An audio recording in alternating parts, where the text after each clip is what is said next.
How are you guys doing? Today is Monday, February 8th, 2021, out here in this quarantine. I'm James Sims, and for this episode of The Elite, I'm going to do an individual profile on Julio Jones, the starting wide receiver for the Atlanta Falcons, who today is turning 32 years old. And for this specific episode, what I like to do is I like to give a little bit of background, just go through the stats as we go season by season to get an understanding of how these wide receivers of how these elite athletes got their start leading up until this very moment in time, and as Julio Jones continues to play at such an elite level, hopefully year by year I'll have more and more to add as each season continues on.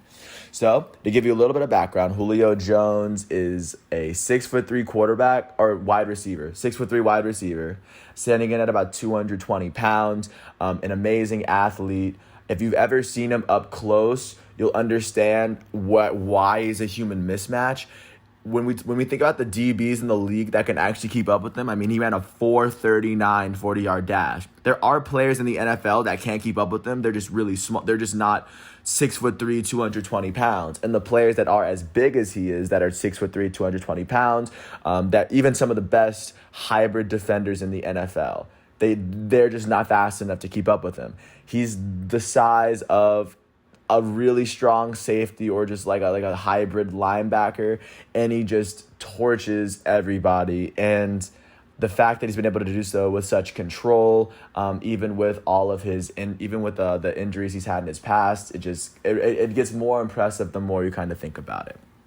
So, getting a start out of Foley, Alabama, being one of the top recruits coming out of Alabama, just in general, he would get an offer to play at Alabama with Nick Saban, and this would be like right after Nick Saban got there too.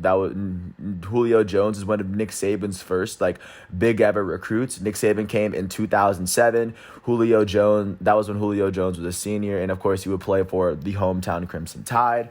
And in 2008, he would sign with the Crimson Tide after, of course, being named the best athlete in the state of Alabama as a high schooler.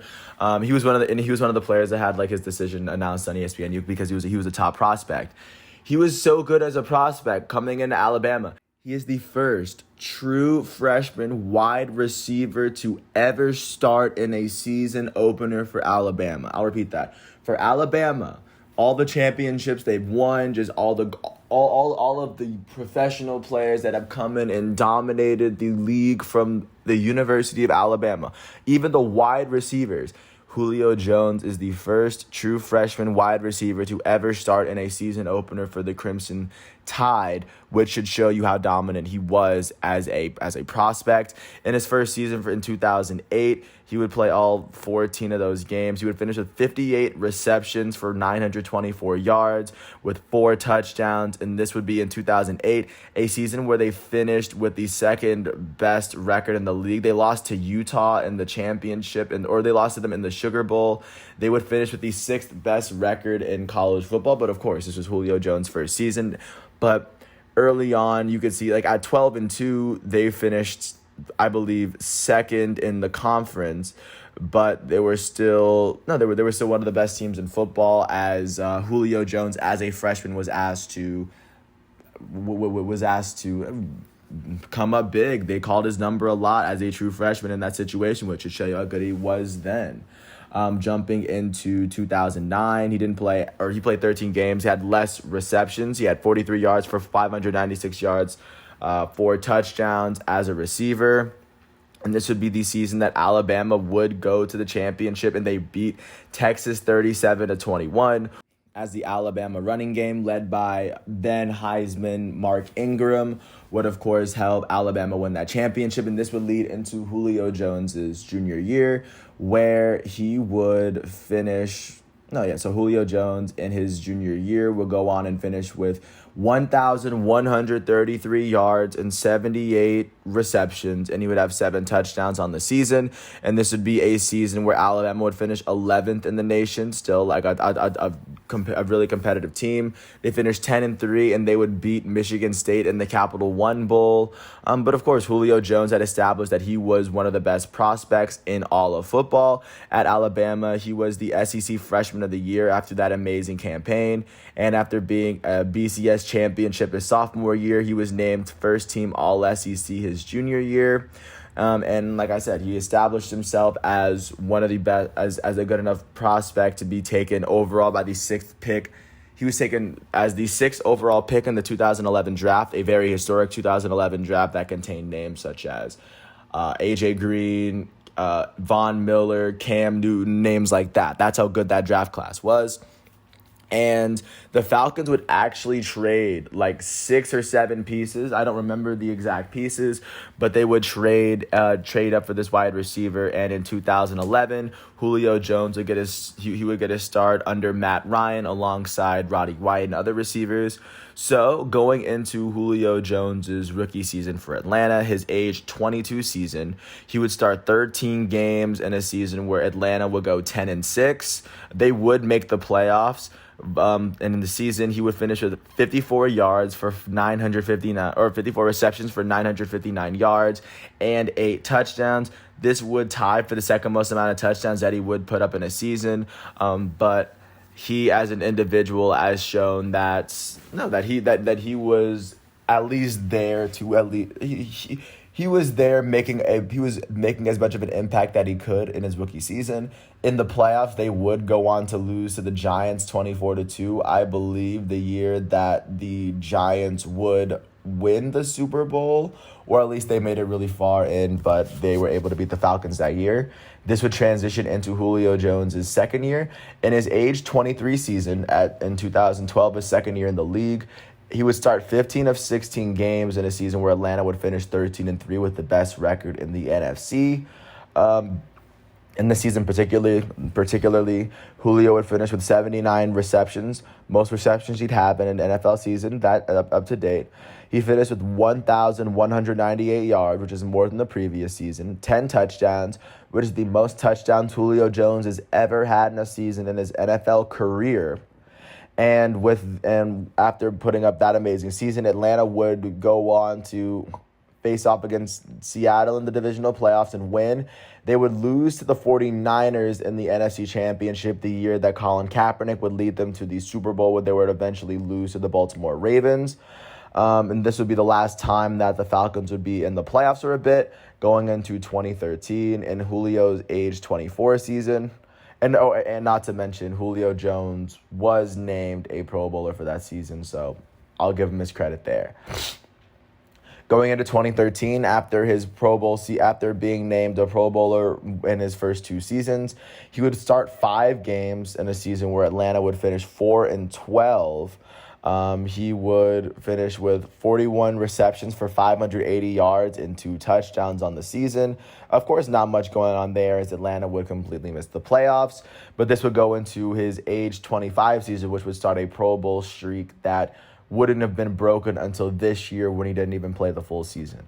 So in 2014, in Julio Jones' age 25 season, he would start all 15 games in a season where Atlanta would go 6-10 and completely miss the playoffs.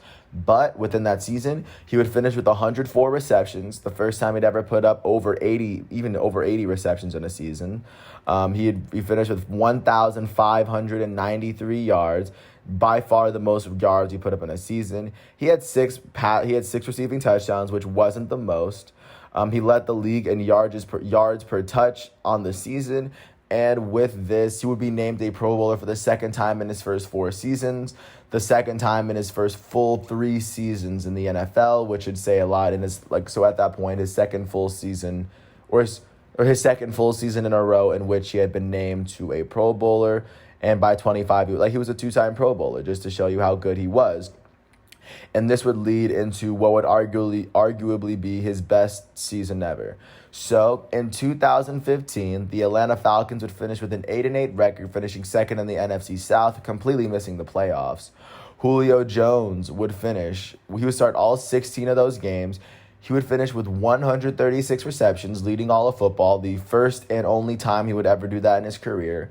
He would lead the league with 1,871 yards, which I believe leads all active players in yards in a season. He finished with 8 receiving touchdowns, leading the league in yards per game with 116.9 yards per game in all of the games that he played, virtually putting up a Derrick Henry-esque wide receiver season.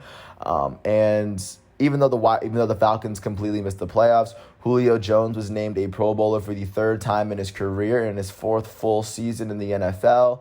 And he was named a first-team All-Pro wide receiver, meaning that if he wasn't the best, he was the second best wide receiver in the NFL.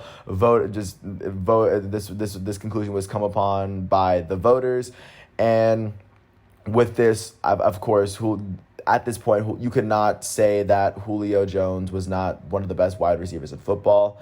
And with this would transition into his 2016 season, which I believe was his best season, beginning and or regular season and playoffs that I think he's put up in a season. So 2016, he would start 14 games in a season. He would start 14 of the 14 games in a season where the Atlanta Falcons would finish 11-5 and make it all the way to the Super Bowl when Matt Ryan won the MVP and the Offensive Player of the Year, and Dan Quinn's second year of being a coach. In this season, Julio Jones would finish with 83 receptions for 1,409 receiving yards. This would be the third season in a row in which he put up at least 1,400 receiving yards in a season and at least 83 receptions. And he missed 2 games this year. He led the league in yards per game with at least 100. He had 100.6, the second time he had done this in his career. And with the Atlanta Falcons making the playoffs this year, they picked up a lot of steam. They beat the Seahawks at home in the divisional round. They beat the Packers in the NFC Championship by 20 or at least. And they would end up losing to the Patriots in the Super Bowl in overtime after the Patriots overcame a 28-3 deficit.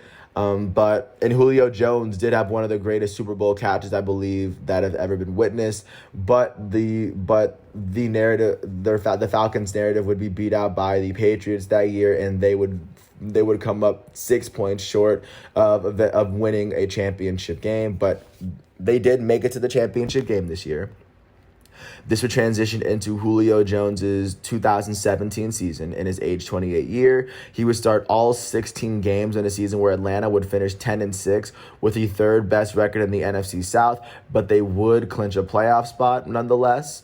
In this season, Julio Jones would finish with 88 receptions for 1,444 yards, which is the 4th season in a row that he would put up at least 80 receptions and 1,400 yards, which is ridiculous. He finished with 3 touchdowns on the season, which rubbed fans the wrong way somehow. But still, 4th season in a row, he was able to put up such production. In this season, the Falcons would beat the Rams in the wild card round in Los Angeles, and then they would end up losing to the Eagles in the divisional round the season that the Eagles would go on and win the Super Bowl, just to show you how good the Falcons were in this stretch as long as Julio's been there. I think the previous 4 years, they lost to the team that would eventually win the Super Bowl. 2011, I'm not so sure. Don't take me on that one. But just to show, and this would be the last time that the Falcons had made the playoffs while Julio Jones was there. This would transition into 2018, which would be Julio Jones's age 29 season. He would start all 16 games in a season where Atlanta would finish 7-9. And for the second time in his NFL career, he would lead the league in receiving yards. He would put up 113 receptions, which would be the third time in his career he put up at least 100 receptions, and the second time he put up at least that many receiving yards in a season. He finished with 1,677 receiving yards, which is second only to his 1,871 season in 2015. But this is the second year, the second and the most recent season he led the NFL in receiving yards. He finished with 8 touchdowns, which is the second most touchdowns he'd had, tied with his rookie season and his 1,871 season. He'd lead the league in yards per game for the third and final time of his NFL career up until now, and just an amazing season once again for him, as he was named a Pro Bowler for what would be the 5th year in a row and in the 6th straight full season that he would play for the Atlanta Falcons. This would lead into 2019, his age 30 season, where he would start all 15 games in a season where Atlanta would finish 7-9. And this season, Julio Jones would finish with 99 receptions. This would be the 6th season he would finish with at least 80 receptions. The 4th he finished with at least 90. We finished with 1,394 receiving yards, which is the first time since his injury-riddled season in 2013, in which he didn't finish with at least 1,400, which he was 6 yards away from. This would be the 6th season in a row. This would be the 6th season in a row we put up at least 1,300. Even 1,390 receiving yards. He had 6 receiving touchdowns on the season, and even though Atlanta didn't make the playoffs, Julio Jones would lead the league in yards per touch for the 3rd time in his career.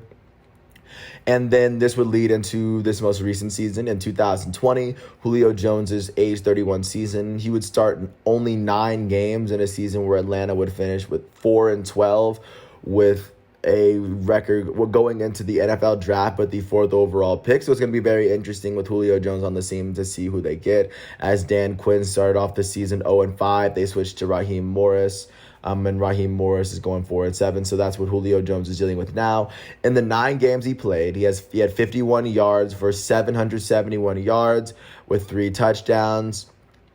And I think it's worth mentioning that before going into the season, Julio Jones was the fastest player ever to 12,000 receiving yards in however many games he played. And that's kind of what his legacy is looking like in terms of where his career, the trajectory his career is going. He may go down with the most wide receiver yards in history, or at least or really close to the top of the list.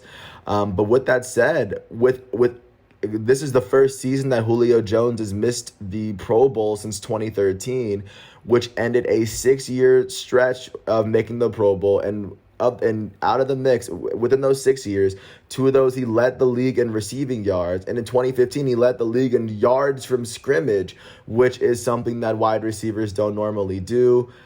He was there for a season in which Matt Ryan won the MVP, and they were 1 possession away from winning the Super Bowl. But just with that said, there's so much that's going for Julio Jones. And when it's all said and done, when you look at where he is right now, he is a 7-time Pro Bowler. He's made the first team All-Pro twice. And in the 3 years following the 2 years he was a first team All-Pro, he was a second team All-Pro. He's led the league in receiving yards twice. He led the league in receptions once, or at least he tied for the lead. And let's not mention he's a BCS national champion in his 2nd season at Alabama, so he has a lot going for him. With that said, Julio Jones has a very unique and one-of-a-kind NFL career that I think will have him go down as one of the greatest wide receivers to ever play the game. It is undoubtable that there is no doubt that he is going to retire with a Hall of Fame gold jacket one day. And with that said, I want to thank you guys once again for listening to all 18 minutes of this piece. Today is Monday, February 8th, 2021, and today Julio Jones turns 32. And my intention with these pieces is to kind of build on these year by year. And my whole thing is we'll see what Julio Jones is going to do between now and his 33rd birthday. But with that said, going into 2021, Julio Jones is definitely an elite player to keep an eye out for. And with the 2021 season officially being over, with Super Bowl 21 having been played yesterday, I think it'll be a very interesting year from here until next year for Julio Jones. He's definitely going to be a player that I keep my eyes on, and even with all 32 games in the season, Julio Jones is one of the players that I watch the most. Even though I am an Atlanta Falcons fan, I do believe that Julio Jones is one of the best football players that I have ever seen in my lifetime, and he's not even close to being done, so I'll let his career speak for himself. Once again, thanks for listening to my piece. I hope all is well. Today is Monday, February 8th, 2021. Happy 32nd birthday to Julio Jones, and catch my boy Jet. He's wearing number 11 for the Atlanta Falcons as of right now. Thanks once again for listening to my piece. Peace out, and I have 2 more elite profiles following this one.